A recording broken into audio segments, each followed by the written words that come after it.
Okay, we're back in the basement. Oh, obviously. And, I have,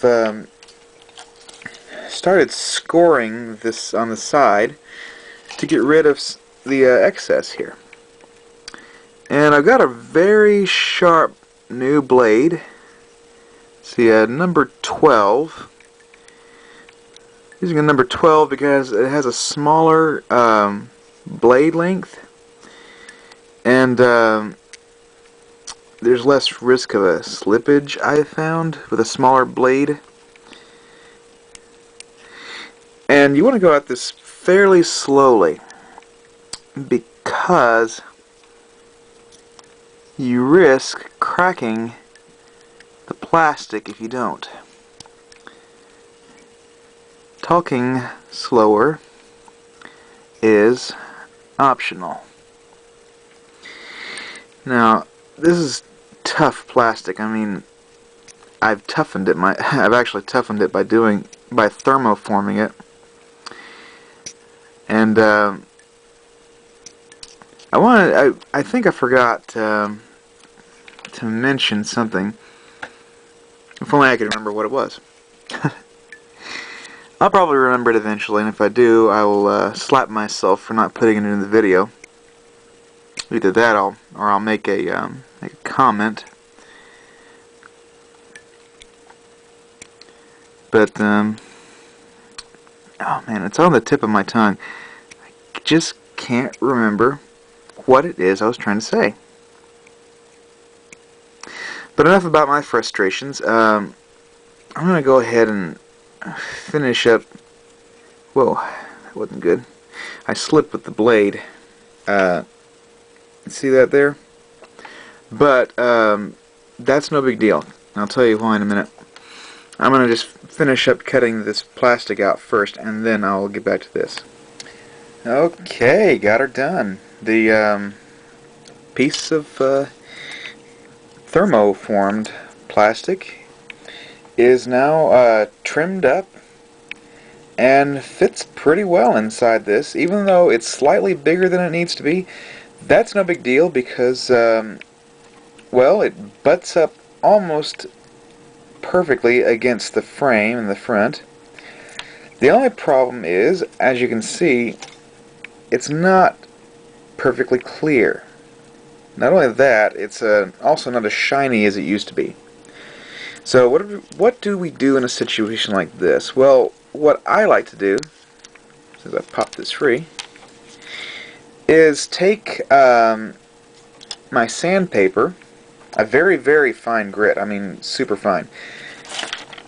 This stuff right here, actually, polishing sandpaper, and polish out the lumps and bumps and stuff that causes it to not be, so perfectly clear.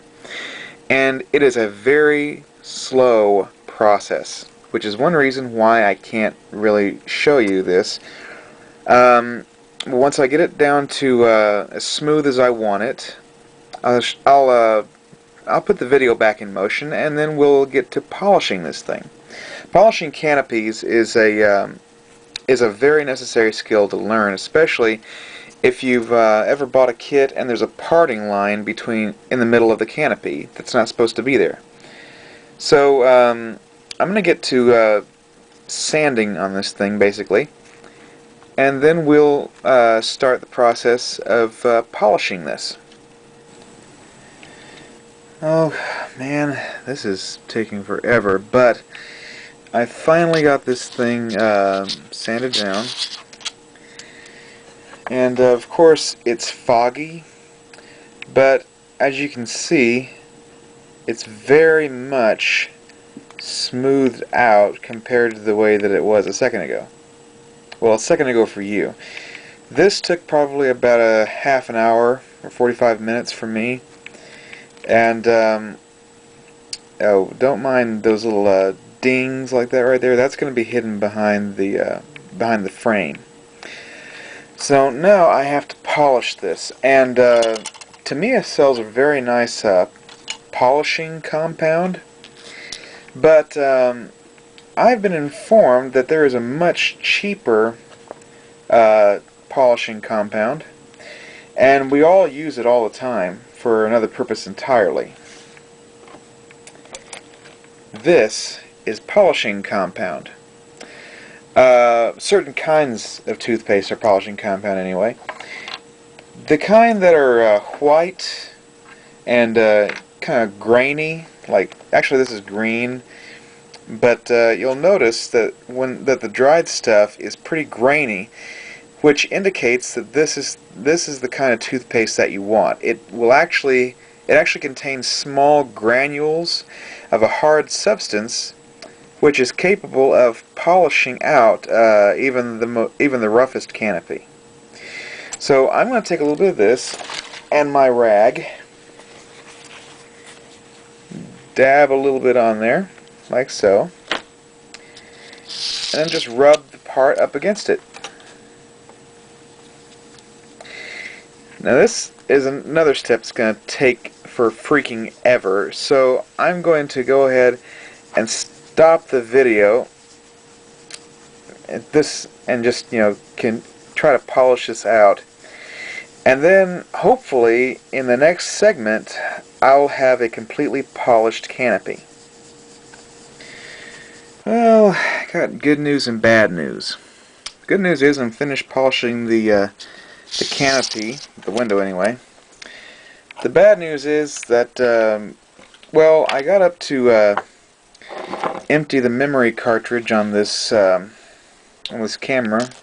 download the footage I already shot into the computer. And as I was doing it, I knocked over the camera, and it happened to be positioned in such a way that it fell right on top of the canopy as I was getting up, and the glass happened to be underneath it. As you can see, it's been cracked in 2 places, thus ruining it. But I don't need it anymore. I actually found a piece of thinner material which works a lot better because, as you can see here, if you can see, it's actually very, very clear compared to the other one. Very little distortion too. So I'm going to think of this as kind of an art through adversity thing. And anyway, it's the polishing method that I demonstrated, though, is a really good way to get a cockpit almost crystal clear. And then once you get it that way, you can dip the cockpit in the future, and it will appear to be glass-like. In fact, that's the next thing I'm going to do. Is I'm going to go take this and dip the glass part in future, because I haven't glued it in yet. And then there's a couple of things I'm going to add to this cockpit, the windscreen, to make it more unique. In the games, in the game model anyway, down here and up here, there's little panels that are attached to the frames, and in the cockpit view, those actually have additional controls for the shields and for the beam weapon and missile launchers, all that stuff. And so I'm going to include those, and just to increase the visual interest and make it look more unique, because, like I've said before, the TIE Defender is a very unique craft, and I want the cockpit to be more than just a standard TIE cockpit. And making it jut out a little further than normal is pretty good, but it's not good enough for me. So I'm going to go ahead and I'm going to go dip this in future, repaint it, and then I'm going to start. Well, actually, I'm going to glue those little panels on first, then repaint it, and then come back and show you what I did. Oh gosh, tonight has not been my night. I got the framework painted up, and got it nice, and I finished the extra parts I was going to add to it, and I set it under a lamp in order to get it to cure faster. And I did some other stuff and didn't realize how much time I was taking, and by the time that I came back, it looked like this. Isn't that pretty? Well, at least I have a part that can be used in a junkyard if I ever if I ever have a junkyard model in 1/48 scale. What are the odds of that? But luckily, I'm depending a lot on luck on this model apparently. I happen to have one more fresh styrene canopy frame. I'm going to have to go through the process of making the other one all over again, but luckily, luckily, I have the parts already cut. I've already cut, I had cut extra frames for this just in case I messed up a couple of them. So, man, this is just turning out to be one of those nights. I really do need to learn to slow down when I'm modeling. But actually, this gives me an opportunity to do some improving on how this one looked, because whenever I pulled it out of the when I pulled it off of this plug, it ruined a couple of the frames. Had to rebuild them, and it was kind of out of alignment after that. So actually, this is not as bad as it seems. But man, I sure wish I didn't have to redo this.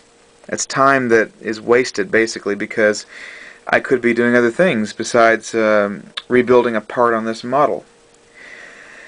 But I'm not going to give up. I'm going to persist and get it done, because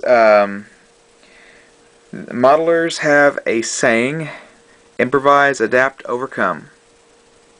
Yes, I know that's the military thing, but just the same, it happens to work for models, because if you don't learn to improvise, adapt, improvise whenever something doesn't fit right, adapt to your situation, and overcome setbacks like this, you'll never be a good modeler. Half the time, actually, in modeling is spent correcting mistakes. At least in my part it is. There's people that are more perfect than me, people that are less perfect than me. I don't know. Things like this happen, and you got to learn to not let that get you down when you're building a model. Go smash something. Go watch a movie. Go take a walk. Do something to calm yourself down, because I was just about ready to tear my shop apart after this happened, because so much has happened to this. It's just been so devastating. But you just do something to relieve the stress and just get back to modeling. It's it's not the end of the world if a piece doesn't go exactly right, and it's not always possible to repair. It's not always possible to fix stuff. But that's no excuse not to at least try to fix problems like this. I'm actually lucky that I happen to have one of these, because this one guy had offered to buy some greebles from me, and I showed him just how many there were and what kind I had, and he thought they were not suitable. So I didn't send them off. If he had thought that the greebles I had chose were good for what he wanted, I would not have this part. So I guess I can kind of look at it as God giving me a a break in this case. Okay, I'm going to get to modeling now. I'm going to shut up, start cutting out more plastic, rebuild the frame, rebuild all the stuff I added to the frame, and repaint it, and get this thing back on track.